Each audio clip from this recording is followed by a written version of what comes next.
Hey, everybody. It's your buddy, Pete the Planner. Peter Dunn. Oh, it's good to see you.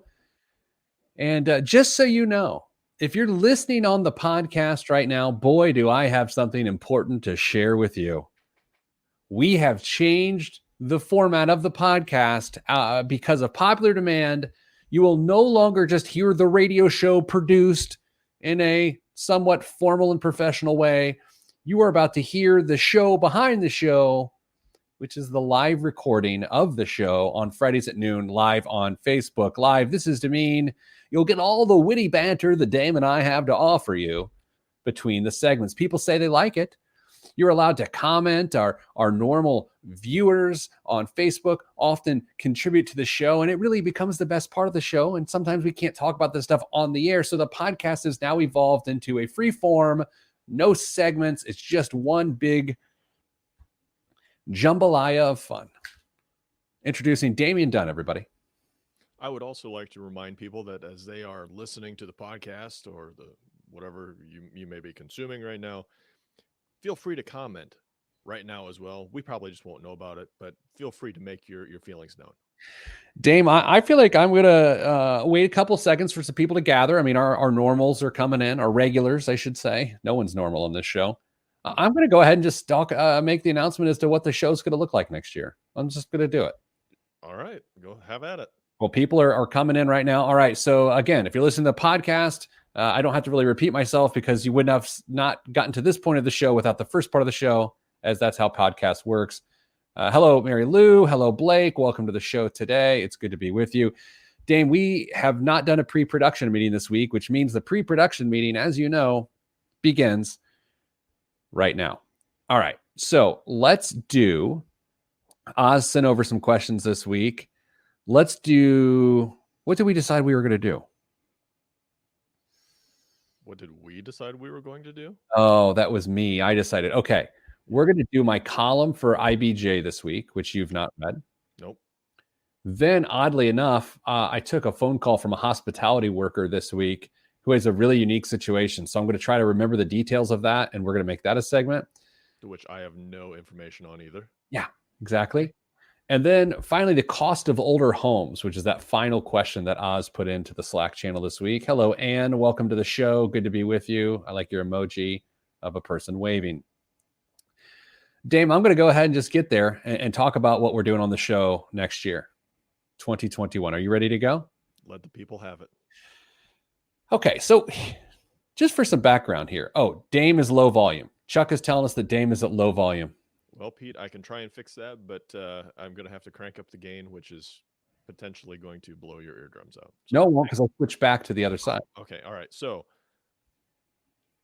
Chuck, let me know if that helps any. Chuck, is Dame's volume better right now? Chuck, the whole show at this point in time relies on you right now. So, Dame, you should talk. Yeah, I guess that's probably true, and I wish we probably could have gotten this worked out prior, but as is wont to do, we have tech problems every once in a while, and we are not immune from succumbing to those. So here we are trying to figure things out on the fly. Thank you, Chuck, for the feedback. Let me know if it gets worse. He says much. So he either means much worse or much better. I think he says much better. By the way, how excited are the podcast people for finally getting this version of the show? Oh, yeah, they are thrilled. Maybe we punt on that in one more week and just give them the regular stuff, and we re-roll this out next week. Okay, so here's what we're doing on the show next year. We are going to, in the first 6 months of 2021, make over 5 families' financial lives live on the air. We're going to tell their story over the course of 6 months. We're going to welcome them at the beginning part of the year, hear what they've been through, what they're going through, what their situation is. We're essentially going to give them Hey Money, which is our business to consumer financial problem solving product for free for 6 months. They will work with Dame and I on the air at the beginning of the 6 month period. They will appear once in the middle of the 6 month period and once at the end. They will also work with our team off the air as well. So we are giving away 5 free Hey Money memberships in 2021. We're going to do it here in the next few weeks, actually. And then we're going to tell those stories of those people live on the air with them. We're going to change their name, change their pertinent details so they cannot be identified, because we think what the most interesting thing that we're able to do on a regular basis are the real stories behind people's numbers. So that's what we're going to do. On top of that, anyone listening right now will be eligible to apply to be part of that program. I would send out the form right now, which I worked on again today. Dame worked on it last week, but I have not got my marketing director's approval for that. And I am not in the mood to get in trouble from my marketing director. Not on a Friday, not on any day. No. Okay. So you are all eligible. We'll give you more details later. Dame, are you ready to start the show here? Yes, things seem to be working okay. Let's get it on with so we can get it taken care of. I don't know. By the way, Mary Lou says loves the awesome sauce. And then Logan says, love that idea. Thank you for the encouragement. Okay, Dame, I'm going to start the recording of the radio show. For the podcast listeners, this is what happens before we hit record. And now I'm hitting record. 3, 2, 1. This week on the Pete the Planner Show, we answer your money questions. Here's how the show works. You email us, askpete@petetheplanner.com. That's askpete@petetheplanner.com. And several things can happen. I might just turn it into a USA Today column. I might turn it into a column for the Indianapolis Business Journal. I might talk about it here on this radio show and podcast. Dame, by the way, hi, Dame. Hi, Pete. Dame's co-host. Yeah. Dame, we have a new affiliate on our syndicated radio program. I did not take the time to look what that affiliate is prior to recording the show, which I will after the next break. That sounds like a plan that could have been formulated better. Oh, good Lord. All right. Dear Pete, my wife and I are both 52 years old and have done a mediocre job of saving for retirement.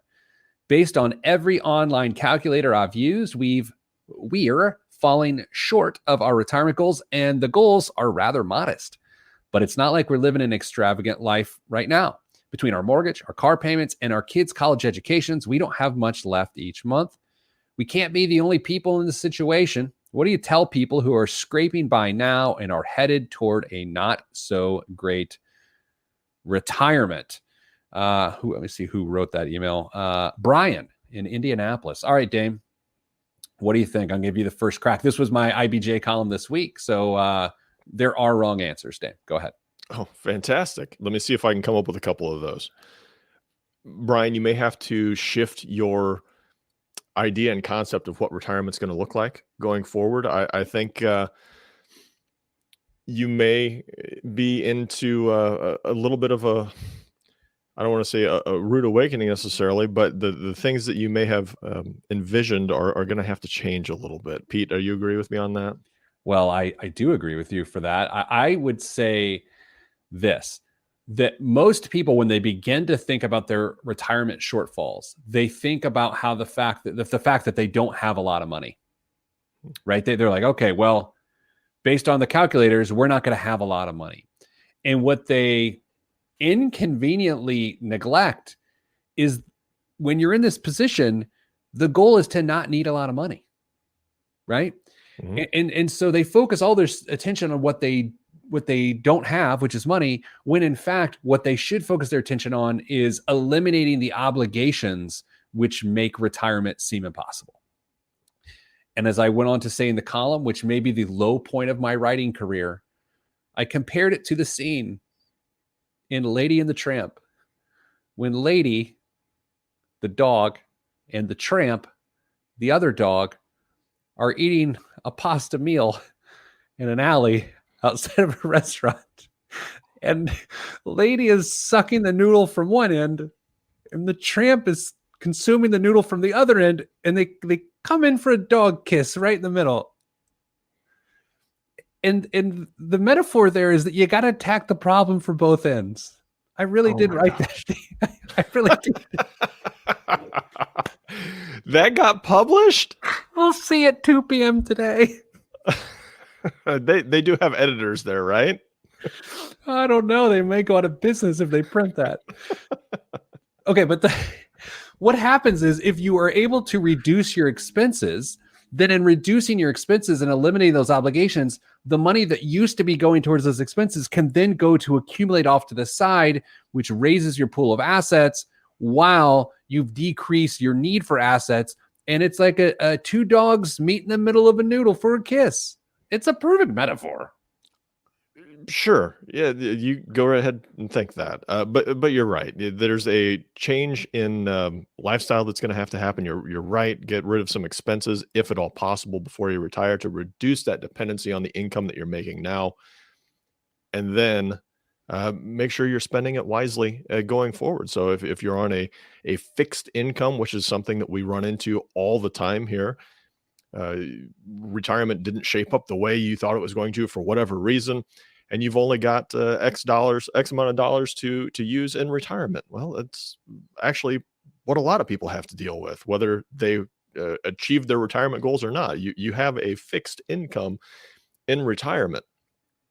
So if you haven't started budgeting now, that's a skill I would encourage you to develop between now and the time you retire, to make sure that you are comfortable living within some parameters that you've set for yourself. Now you have the ability to prioritize what you're going to spend that money on, for sure, but you got to be used to doing it. So it's time to do a little bit of skill building and prepare for retirement.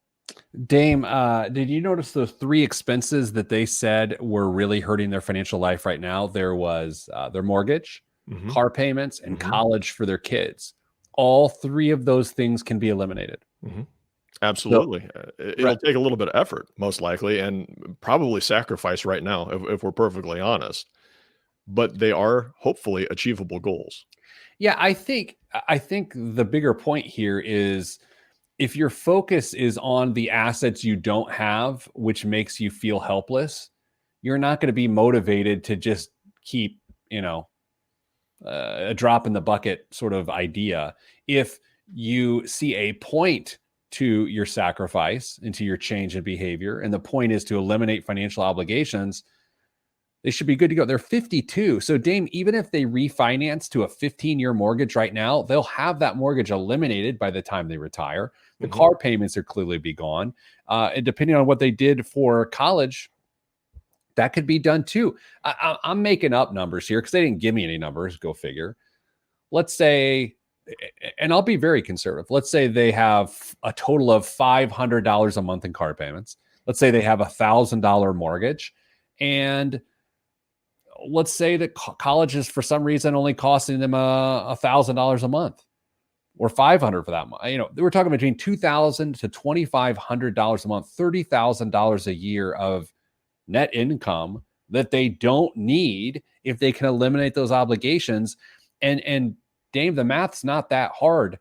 To have $30,000 of net income a year in retirement, you would need just under $1 million in assets to perpetually create that $30,000 a year of income. So think about that.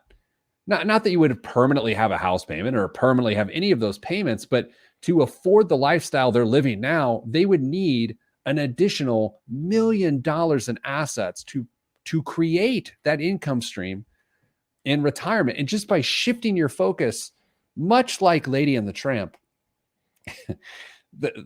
they'll be better off.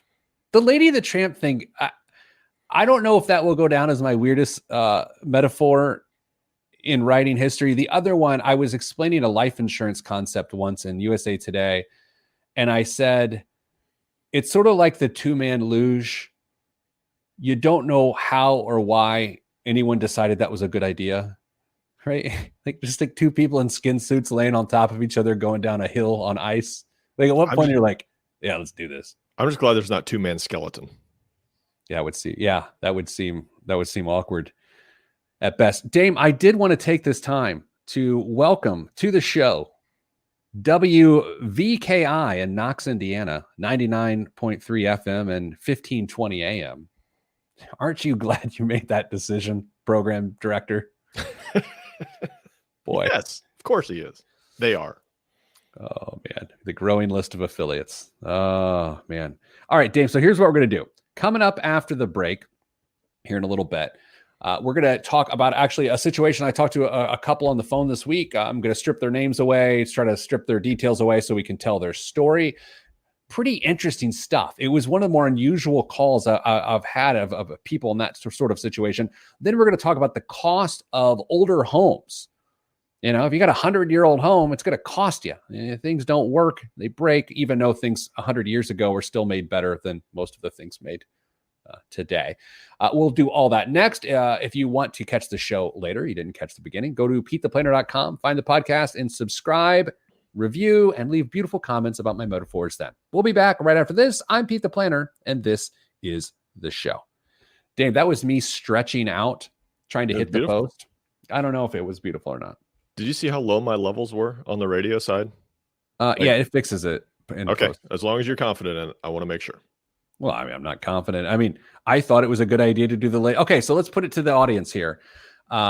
Mike asks, what time were you writing that article and how many drinks were you into before that metaphor reference? That's a fair question. I wrote that in the morning and I was not having Bloody Marys. Danza, show contributor Danza asks, Pete is oozing humiliation over that Lady in a Tramp metaphor, LMAO. Okay, everyone laughing my pain. But okay, for those that have not commented, it's a reasonable reference. Yeah, I just don't know if I would have gone with a children's movie to get there. Well, what would you have gone with? I don't know. I don't know. Fair point. I don't know. I don't have a better suggestion. There aren't a lot of adult movies. Should I made an adult film reference? Is that what you're saying? When was the last time you watched Lady and the Tramp? I've never seen it.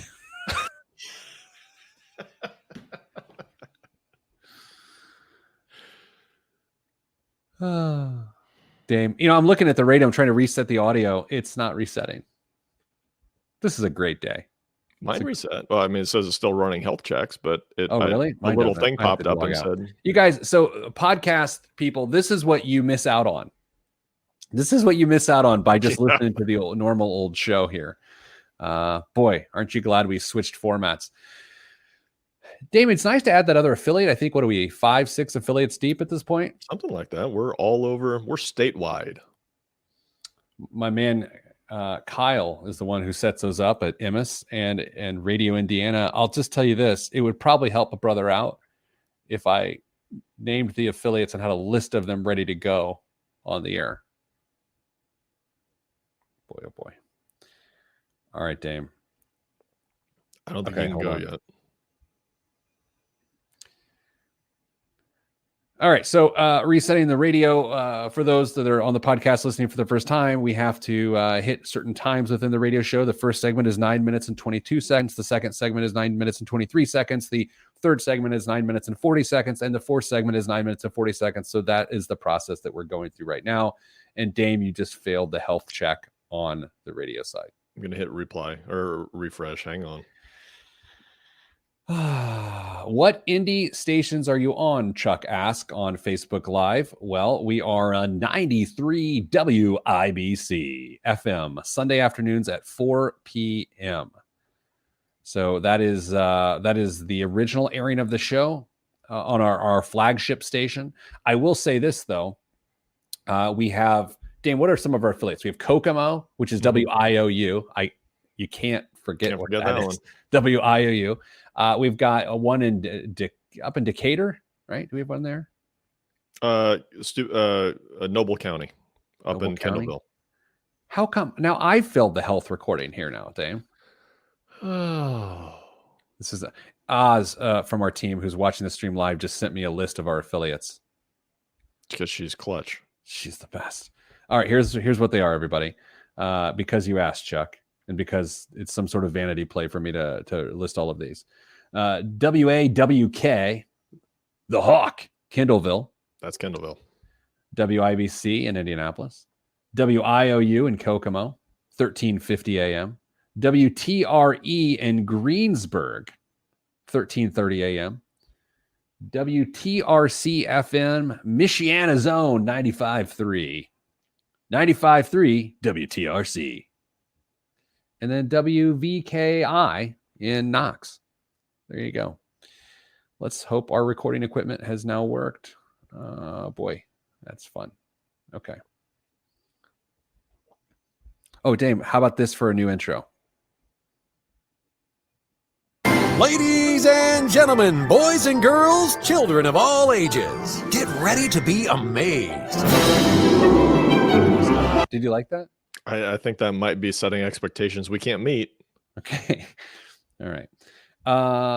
Come on, health checks. And then we'll continue the show. Okay, so Dame, I'm going to tell you the story of a phone call I had with a couple. When all of this went down, and I'll just re-explain this when the radio segment starts. When all of this went down in March and April, the hospitality and convention business in Indianapolis was decimated. It still is decimated. And so I was working with different groups in downtown, including the mayor of Indianapolis, of like, how can we offer support who people are struggling, who their lives are ruined. And so, we've been taking calls from dozens of people over the last several months just to do everything we can. And so I took a call this week from a guy, and I just never had really heard a story like that. And the radio is ready to record. So I'm going to tell you that story. Let's do it. Now, 3, 2, 1. Back on the Pete the Planner show. Hope you enjoyed your time away from us. Dame, I talked to a gentleman and his partner, his wife, this week. And I want to share this story with you because it was one of the more unusual financial situations I have ever heard in my entire life. And that is very dramatic. But I'm going to do my best to explain what's going on. So, when the pandemic hit and the recession hit, we volunteered our services to the city of Indianapolis to help people in the hospitality and convention business who have been suffering. And so they've been able to email us, and we've been able to help them as we see fit. And I'm going to change some of the details of this story, but you'll get the gist of it because I'm not trying to violate the trust. I'm just trying to get you to understand how unique this situation is. I was talking to this guy. He and his wife are about 50 years old. She was staying at home, not working. He was working in the hospitality industry. Last year was his best year ever in the hospitality industry, and he made $130,000. Okay. Nice. I'm going to start throwing a lot. These are all real numbers. I'm not changing any of the numbers. Okay. I'm about to throw you a lot of numbers, and just like they did to me, and you're going to see why this is one of the weirdest stories you've ever heard. It's remarkable though. $130,000 of income last year. This year, he will have made $65,000, which somehow he was able to do. Some of it's unemployment, but I mean, again, it's $65,000. They only went backwards. They're only going in the hole, I should say, to the tune of $750 a month. Wow. So that alone is the first wow. Let's continue. They're renters. They want to buy a home for a number of reasons. They are in a school district where the homes where they feel like they can afford don't exist because they want to stay in that school district because they have a teen and then an elementary school student. Okay. Okay. And so they said to me, Pete, we've saved a little bit for a down payment, and we'd like to buy a $225,000 home. Okay. Dave, they've saved $100,000 as a down payment. And they have over $50,000 in an emergency fund. Oh. And they feel like they're behind the ball, 8 ball, I should say, in regards to saving for college. And they don't feel great about what they've saved for retirement, but they have roughly $250,000 saved for retirement. So is this not one of the more unusual crises you've ever heard of? Because at first glance, it doesn't feel like a crisis. It feels like they should be able to deal with this. And by the way, they have. The fact that they're not going too deep into the hole, they're not necessarily tapping their emergency funds that much when their income has got cut in half. It's a remarkable problem. And the nuance to it, Dame, is the fact that they want to stop renting, but they can't afford housing in their school district to keep their kids in the school they want to be in, despite the fact that they've saved $100,000. So how do you begin to react to something like this? First, yeah, it's remarkable, but you think about it, if they were able to trim their expenses down to where they were only able to go negative $750 a month during this whole time period. It's not a huge surprise that they were able to save that much money, set aside, $100,000 for a down payment and $50,000 for their emergency fund, because they must have been pretty disciplined with their spending prior to this as well. If they've got some tough decisions to make, there's a few there that I think are certainly worth considering. But the college is a potential issue. They said that their oldest is in senior high or junior high? Right on the edge. Right on the edge. And they have younger behind that too? Yeah. Okay. That's a conversation that's going to need to be addressed really, really soon, is that how much are they going to want to try and contribute to their kids' education? And it's very possible that maybe some of the monies they had allocated for other areas, whether it's down payment or emergency fund, could potentially get redistributed and reused for other needs going forward. I mean, a $225,000 house, I think you said was what was in their budget. Yeah, because they want to have around a $1,000 to $1,100 house payment, mortgage payment, because that's what their rent payment is. Mm-hmm. And they know to accomplish their other goals, they can't let that payment go up too much. It's fascinating because they really have four goals, but only 3 of them are possible, right? So they've got buy a house, they've got get caught up on retirement savings, fund their kids' college education, and then try not to go deeper into the hole each month. And so what I say is only one of them is not necessarily possible. I told them, look, I hate to say this, but college is at the complete end of the list here, if not fallen off the list, because that can be mitigated. The costs of college can be mitigated with tough decisions, choosing the right school, not going into Parent Plus loans, as we talked about on the show last week. And if I may say, Dame, you and I showed you one email. I got another one I didn't show you. Last week, we were talking about the schools in our country, the colleges, universities that have the highest average or median amount of Parent Plus loans if a student is to go there for 4 years. And one of those schools on the list was a local private school in central Indiana, West Central Indiana. $80,000 plus was the average Parent Plus loan balance upon graduation for the student, who also had tens of thousands of dollars in debt. Dan, we got 2 emails from people who were in that situation with that institution and said, because you and I were questioning on the show last week, well, that can't be true. There's got to be something wrong with that. No, it was 100% true. And I don't want to divulge any more than that. But I'll just say, for this couple that I talked to this week, my fear, and anytime I hear a situation where people say we're behind on retirement and behind on college, by trying to accommodate both of those things by saving for them, you get yourself in trouble. It's got to be all out for retirement, especially if you're behind the 8 ball, and then figure out another way to fund that college education, which does not include personally going into debt for your student. It's a sad situation. I had no reason to doubt the numbers since they were pulled together professionally, but just actually seeing families struggle with that exact situation is heartbreaking. The sacrifices that people make and then the emotions that they go through as they deal with the repercussions of getting their kids into the school that they wanted to go to. It's tough. It's tough to read. I'll tell you this, though, and I had to wait to the right point in the conversation to tell them this. Because you don't want to just start taping silver linings all over people when they're really telling you of these really tough emotional situations. If you do it too soon, A, it feels really insincere, and B, they won't hear it. But here's the reality. If they survived that sort of pay cut and have now reset their lifestyle based on this new living expense, and they can reasonably expect their income to return to where it was around 6 months from now. Okay. I don't have a crystal ball in the pandemic, but I think that 6 to 9 months from now, that industry will pick back up. Dame, they can begin to solve some of these major problems and to fund some of these major goals. And it was this crisis This is the tough part to say out loud. It was this crisis that allowed that to happen.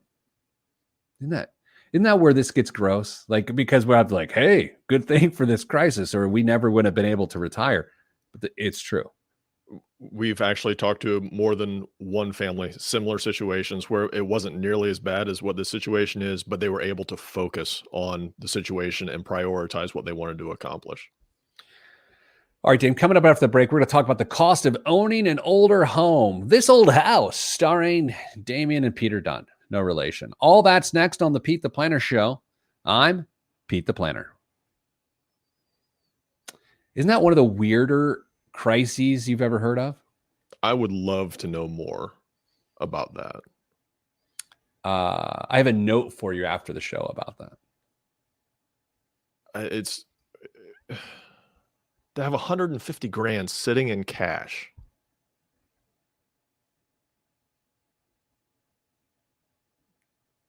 Right, but with a purpose. The 50s to have their back and the hundreds for a down payment. And it makes no sense to do anything else with that cash. Well, if they're looking for a 225 house, I mean, they've got a 40% down payment right now. They don't need. But here's the thing: homes are going so fast at that price range, they can't get a home. You have to know the realtor, they said, in the area who's going to list the home so you can make an offer before it goes to market. And that problem may sort itself out in the next few months with the eviction moratorium. I think they got to be patient in that case. I mean, their housing is stable right now. They're renting. They don't like it, but they're not in any real danger of having that change, right? Right. Yeah. No, I mean, it's the weirdest bad situation I've ever heard. It's the best bad situation I've ever heard of. Yeah, I think they've got some short-term issues that they've got to sort out, but I still think they're in a position where they can accomplish a lot of the stuff they want. Like you said, they've got the 4 goals. 3 of them are reasonable, and I think if they come to terms with some of the decisions they may have to make, and then they prioritize those decisions, I think it's very, very doable. For those people that are just making it into the live stream here on Facebook Live, our noon Eastern recording on Fridays, starting next year, we are giving 5 families Hey Money memberships for free for 6 months.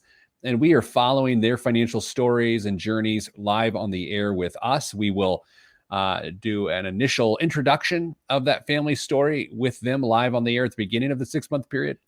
We will work with them off the air, and then at the 3-month mark, we will bring them back and give you an update. We will work with them some more. At the end of 6 months, they will come back and tell you where they ended up. You can apply at for the ability to do this in the coming weeks on the social media channels at Pete the Planner on Twitter and things like that. And we will give you the link here on this show as well. Jameson makes it into the program, as did Levi just now. Jameson shares with us on Facebook Live, I'm comfortable in my masculinity, so I can say this confidently. You were looking good, Pete. You know what? Let's pull back the camera a little bit. I have to admit, let's actually take Damian off this screen, because that's not helping anybody. Everybody, I've been working out a lot. I would flex my muscles for you on the air, but I'm much thinner than I used to be, Dame. Indeed. And you know what? You've done a lot of hard work. You should be very, very pleased. The appetite's coming back, though. I can tell you that. It is winter. Primarily for the wet stuff. What? That's a drinking reference. All right. Yes. Danza, you asked, by family, do we include singles? Of course. We should say households. I never know what to say. I don't want to say people, because to some degree, we do want couples, if they share finances with someone, to be on the show. If not, we want individuals. That's why we want our marketing director to take a look at this before we send it out. Oh my God. Can you imagine how much trouble I'd be in? Yeah. I won't share with everyone the realization that I had in our exec channel this week about an area of our business I wanted to explore late last fall as an option of what we would do and how the pandemic would have. Anyway, okay. 3, 2, 1. Back on the Pete the Planner Show, answering your money questions. You can email us, askpete@petetheplanner.com, askpete@petetheplanner.com. are thrilled, excited to have all of our radio listeners with us this week. As always, whether you're listening on WAWK, The Hawk in Kendallville, or WTRE in Greensburg, or even our newest affiliate, WVKI in Knox, Indiana. Hello. Dame, here's a question that came in, which I'm now going to read to you. I'm stalling because I can't find it. Here it is. Okay. Hi, Pete and Damian. My husband and I live in a 90-year-old home in a historic neighborhood in Naptown. We've lived in our neighborhood for 8 years, 2.5 years in this current home. We searched for this home for 5 years, patiently waiting for the perfect home that met our requirements. For example, 2 full baths, a 2-car garage, etc. These things are hard to find in really old homes. And in many ways, we absolutely love it. During non-COVID times, our neighborhood is walkable, vibrant community, close to downtown, short work commutes, and full of character. Lately, however, that character seems to be wearing off. Maybe it's COVID, or maybe it's just a string of bad luck, but the past 2 years have felt like somewhat of an endless string of home repairs that always end up costing us more because of the age of our house and historic neighborhoods code requirements. Ooh, it's $500 here, $2,000 there, another $3,500 over there. It's always something. We also completed an $18,000 master bathroom renovation in order to have a true master bath with basic modern day amenities. We can't help but wonder, when is the character in the vibrant community no longer worth it? We have the savings to pay for these repairs. We have an affordable mortgage payment that fits well within our budget. We're still able to meet all of our savings goals, retirement, 529, as we know that someday local amenities like restaurants, services, and playgrounds will be readily available once again, thanks COVID. But you do wonder, how else could we be spending that home repair money? We actually have no other hobbies these days because spending money on our old house is all we're able to do. Is there a point in which the cost of owning a cool old house just don't make financial sense? Should we sell and move to a newer home? Thanks and happy holidays, J&G. What do you think, buddy? I think they're staring at the answer right in the face. I think owning a historic home that is going to be governed by a whole bunch of different rules, and you have to get approval to do X, Y, and Z. It's a lifestyle to jump into one of these houses and choose to live there. If you are a DIY person or family who can handle a lot of these things on your own, I think makes a lot of sense, because it just becomes something that you enjoy, and you can maintain the vintage quality of this house by putting your blood, sweat, and tears into it, and then have a showpiece to show your friends as they come over and say, hey, look what we did with the trim that was originally built in the early 1900s. But there's no escaping the fact that you are going to have your hands tied, and a lot of time and or money is going to be required to maintain the houses that are in this category. And for the right person, the right family, it's a worthy cause. But for people maybe like J&G, who are drawn in originally by the lure of having this beautiful old home, it starts to lose its luster as you start to realize that you've got a whole bunch of rules to play by, and they're going to require a whole lot of money. I have a dear friend who lives in Pasadena, California. An amazing home. It's like 100 years old. And they don't have air conditioning. And every time I'm there and I stay there, they're always dealing with that. But they've dealt with it. They've accepted it like it's part of their life. I've not accepted it. It's not part of my life. I don't know. I can't deal with that. Dame, this same logic is why I got rid of, or Mrs. Planner and I got rid of our rental home. We just didn't want that reality anymore, despite the positives and the advantages it did have. The disadvantages just started to outweigh it. At what point in time is this question simply answered the way my father, Mike D, would answer it? And that is to grab a legal pad, draw a line down the middle, and do the old Benjamin Franklin advantages, disadvantages, pros, cons. Is it that simple, my friend? I think so. I think you could also make a really strong correlation to owning a classic car. I mean, they're amazing. They look great. They are fabulous when you can actually drive them, but they're going to require a lot of maintenance and a lot of upkeep. And if you've got certain things you want to do to it, I hope you do it. You can do it yourself, because there's just a satisfaction in doing it that way. But if you always have to keep shelling out money to somebody else to take care of something that you want to enjoy, it starts to get old really quick. I think you're right. I think the real solution here, or the real answer, involves the labor costs and the marginal utility of personal satisfaction a person gains by exacting labor on their home. I don't want to fix anything. Like I want to fix financial lives. That's it. I don't want to fix a house. I don't want to fix a car. So I try to keep newer things. It's the same reason that people who like to drive the wheels off their car to own it outright. And that's why that begins to fall apart eventually if that person's not into the inconvenience of constantly nickel and diming themselves with repairs. Dame, I would have a hard time telling this couple outright that they need to move. That being said, is there any better time for them to move and to sell an exclusive home than this particular marketplace? In a fantastic neighborhood that's close to downtown. I mean, it sounds like it's got all the other things going for it. And there are tons of people who are looking for houses just like these, either because they know what they're getting into and they accept it, or they don't know what they're getting into and are still lost in the dream of owning an old house in a historic district. So yeah, if they want to sell, great time. Yeah, then it goes back to the question we talked about 3 or 4 weeks ago with like, if you can mentally afford to rent until things shake out over the next 6 months to a year, and then sort of reconsider where you want to put your flag down, that's a pretty great thing.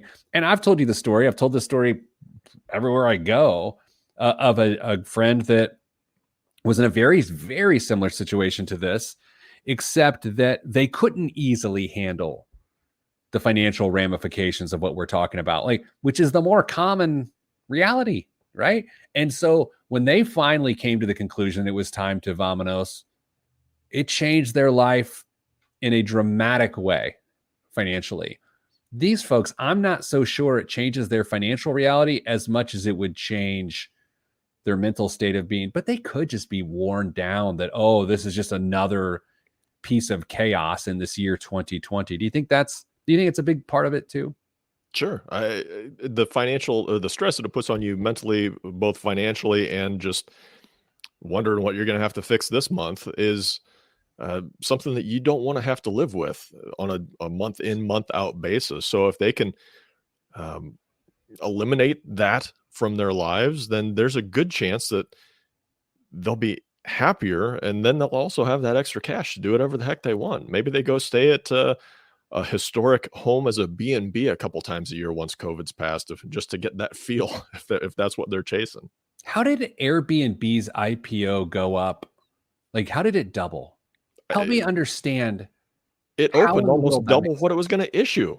I have no idea. You saw what I put in the channel on that. It doesn't make any sense to me. Who in the world paid that? And I also don't understand the DoorDash IPO, because not to get macabre here, but aren't some of those restaurants, some 10,000 of them by many predictions in the next 90 days will no longer exist, and you can't deliver food that doesn't, like, how is that a sustainable business model? I feel like maybe it was 5 years ago, but I don't know how it will be going forward. No, I have no idea. But I guess retail investors are that way, man. They just get gut feelings and they go with it.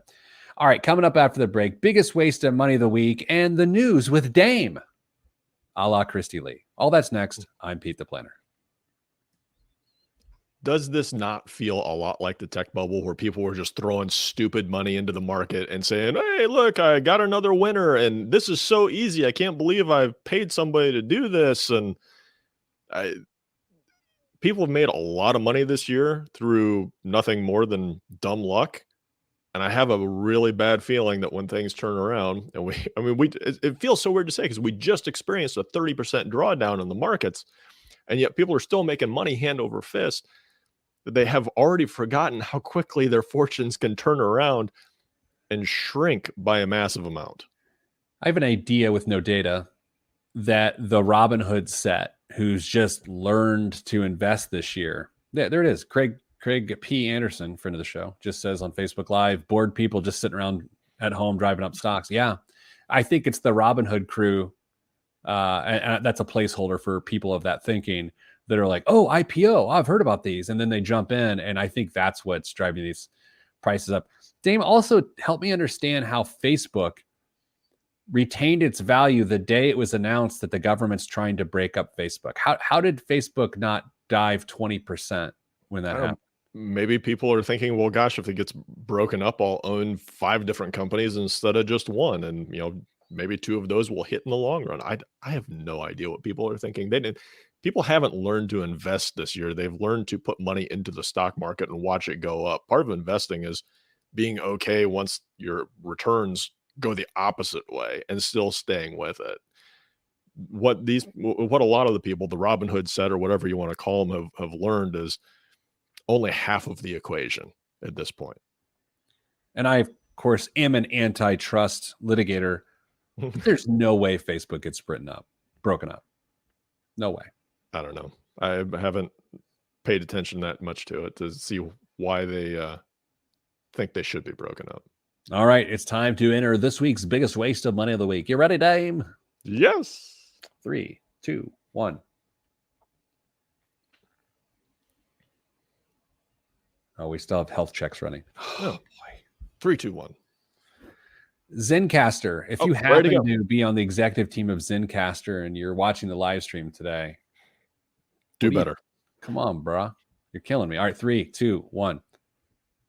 This week's biggest waste of money of the week right here on the Pete the Planner Show is the Aero Mini BT Scent Diffuser, created using 100% recycled aluminum. Have we talked about on the show, Dame, how the Brits say aluminum? Aluminium? Aluminum. Close. This portable scent machine preserves the integrity of your essential oils and provides quality scents with style. Sleek and minimalistic to fit nicely anywhere in your home or office, it features cold air diffusion technology to release nanoparticles into the air that leave behind no residue. I hate the word residue. This preserves the integrity of the aroma and essential oils so you can get the most olfactive and therapeutic benefits without heat, evaporation, or diluting the oils in water or alcohol. Just pair the Aero Mini Bluetooth with the scenting app and set desired hours of operation with 5 different program options. Dame, what? There were a lot of 10-cent words in that copy. There really were. I do olfactive. Yeah. All right. So if you're following along on Facebook Live right now without looking this thing up, I want you to guess along. If you're on our Facebook live stream, where we always do noon Eastern on Fridays at the Pete the Planner Facebook page, because it'll get broken up. Dame, I want everyone to guess how much they think this thing costs. And as people are guessing, I'll just say this, Dame. When this whole pandemic started, there was all those jokes going around of like how all the people with the essential oils are going to be fine, right? Because they solved everything.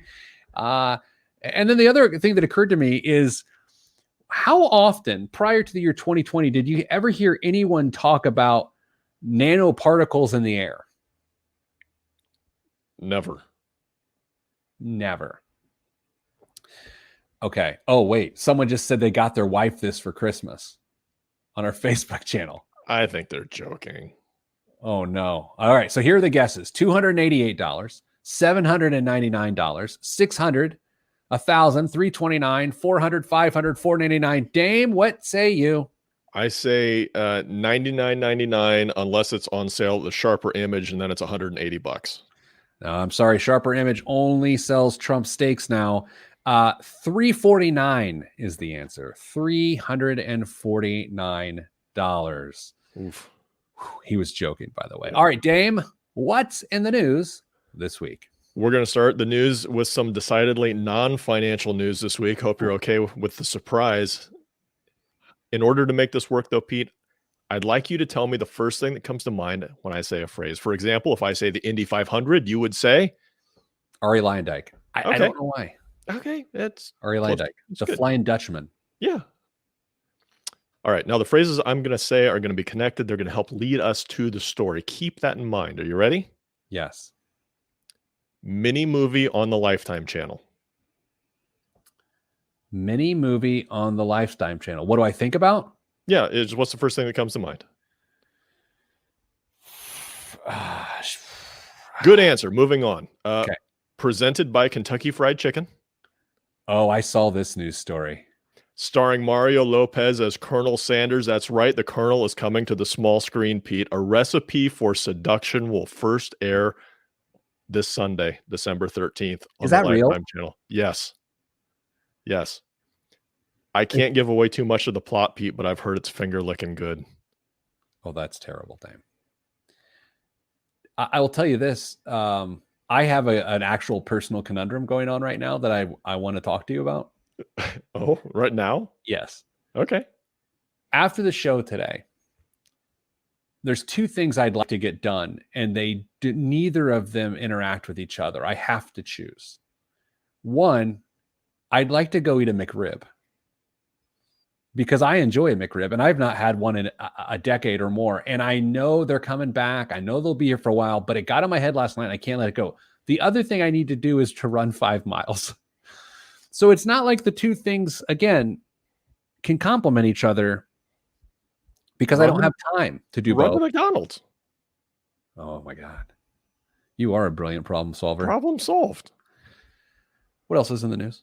Americans are poised to take more mortgages this year than they did even during the run-up to the 2008-2009 financial crisis. In the first 9 months of the year, lenders extended $2.8 trillion worth of mortgages, according to the industry firm Inside Mortgage Finance. I get their publication, don't you, Pete? Inside Mortgage Finance? Yeah. I actually have it tattooed, their logo on the inside of my arm. I won't show it to you, though. Refis made up 65% of the business through the first 3 quarters, but I think what is more interesting is to compare mortgage rates over the past 30 years, Pete. Ooh, I like this. December 14th, 1990, what was the average 30-year mortgage rate? I'm going to go with 8.5%. 9.5%. Ooh, I was close. I was only a point off. You were close. Okay.